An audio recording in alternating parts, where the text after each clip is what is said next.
Oke, berikutnya adalah penjelasan tentang ilmuwan zaman dahulu ya. Tadi seperti saya sampaikan bahwasanya zaman dahulu itu ilmuwan itu sama seperti yang Anda alami ketika kuliah sekarang. Peralatannya terbatas, tidak menggunakan alat-alat yang canggih-canggih banget, tapi mereka bisa menghasilkan apa ya? Mereka bisa menghasilkan teori-teori yang luar biasa yang kemudian digunakan oleh masyarakat pada generasi berikutnya. Eh, Contohnya misalkan itu ya, Kekule ya. Kekule itu dia melakukan atau dia menjelaskan tentang pembentukan apa namanya? Kekule itu oh ya benzena ya, benzena. Jadi pada zaman itu ilmuwan itu hanya tahu bahwasannya eh, senyawa apa namanya? Karbon, hidrokarbon itu bentuknya memanjang semua. Oke, bentuknya selalu memanjang. Belum ada pikiran bahwasannya saat itu senyawa apa namanya senyawa hidrokarbon itu bisa membentuk cincin. Waktu itu belum ada pemikiran seperti itu. Orang-orang artinya hanya bahwasannya senyawa hidrokarbon itu harus membentuk rantai memanjang. Nah, suatu hari si Kekule ini, sebenarnya nggak cuma Kekule, tapi banyak ilmuwan-ilmuwan lain itu sudah berhasil mensintesis suatu senyawa, namanya benzena. Mereka tahu berat jenisnya sekian, terus kemudian titik jenisnya sekian, terus kemudian baunya itu juga khas, baunya berbeda dengan senyawa-senyawa yang lain. Mereka tahu bahwasanya ini adalah senyawa yang baru. Kemudian dari hasil eksperimen mereka juga mereka tahu bahwasanya ternyata ada karbonnya 6, hidrogennya juga ada 6. Terus strukturnya bagaimana? Saat itu belum tahu.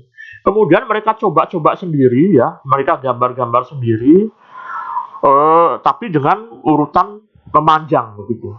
C-nya 6, hanya 6. Kalau gitu dikasih ikatan rangkap di sini, rangkap 1 di sini, rangkap 3 di sini, rangkap. Mereka gambar-gambar itu nggak ketemu-ketemu. Ya, mereka nggak ketemu-ketemu.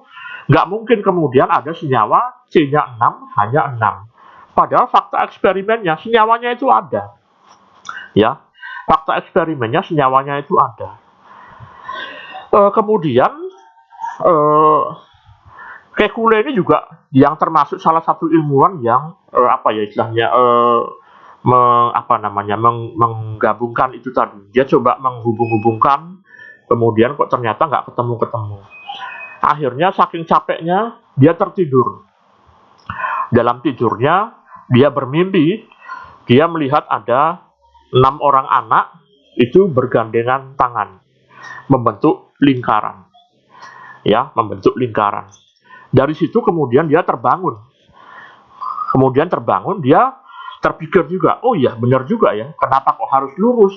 Kenapa nggak kita buat dia melingkar? Akhirnya dia buat gambar karbonnya itu melingkar, kemudian dia buat yang satu rangkap, yang satu tunggal, satu rangkap, satu tunggal, satu rangkap, satu tunggal.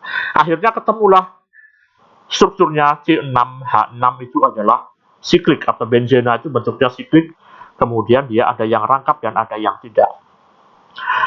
Struktur ini kemudian digunakan oleh para ilmuwan untuk menggambarkan senyawa baru ini. Saat itu hanya gambaran-gambaran saja ya, itu hanya imajinasi mereka saja begitu. Nah, di pengetahuan modern ya sekarang ya, setelah zaman sekarang kemudian ketahuan bahwasanya ternyata oh iya, setelah diukur dengan menggunakan cahaya inframerah, kemudian ada namanya NMR, nah nucleus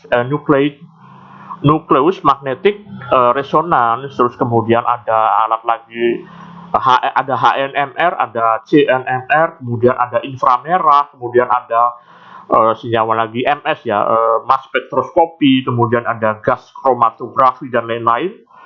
Ternyata apa yang digambarkan oleh Kekule itu benar ya, bahwasanya dia membentuk strukturnya adalah 6 gitu ya. Dan dia tapi kemudian mungkin garis-garisnya itu yang tidak dibenarkan ya. Kalau Kekule menggambarkan kan ada yang satu rangkap, satu enggak, satu rangkap, satu enggak. Ya sebenarnya tidak seperti itu. Yang sebenarnya adalah dia terdelokalisir.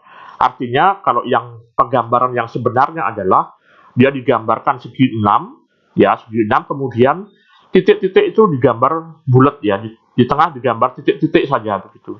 Yang menunjukkan bahwasanya elektronnya itu muter-muter di situ terus gitu. Jadi dia bukan kok kemudian rangkap tunggal gitu, tapi dia yang terjadi adalah terdelokalisir atau elektronnya itu muter-muter di dalam karbonnya itu tadi.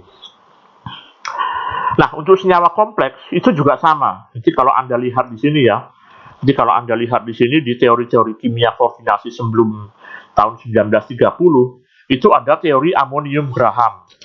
Kemudian ada teori molekuler Kekulé. Kemudian ada Bloomstrath-Jorgensen.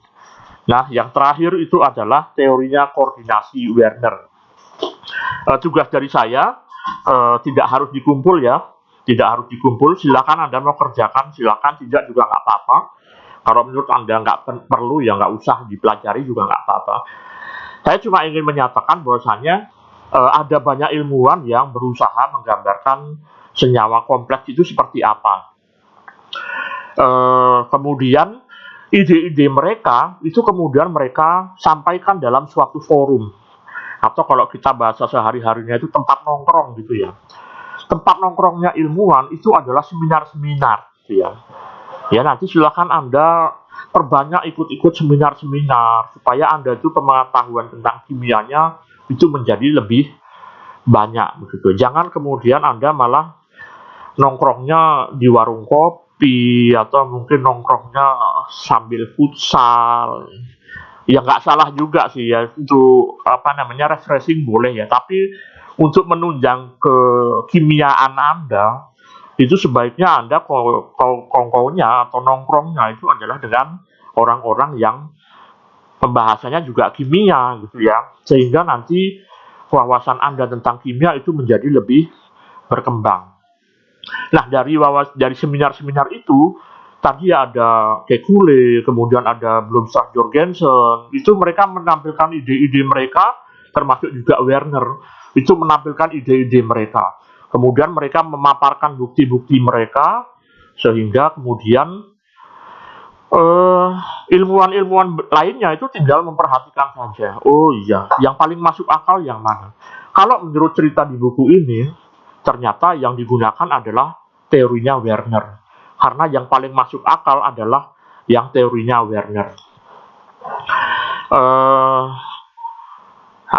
Kemudian teorinya Werner. Tapi kemudian itu digunakan oleh para ilmuwan pada zaman dahulu.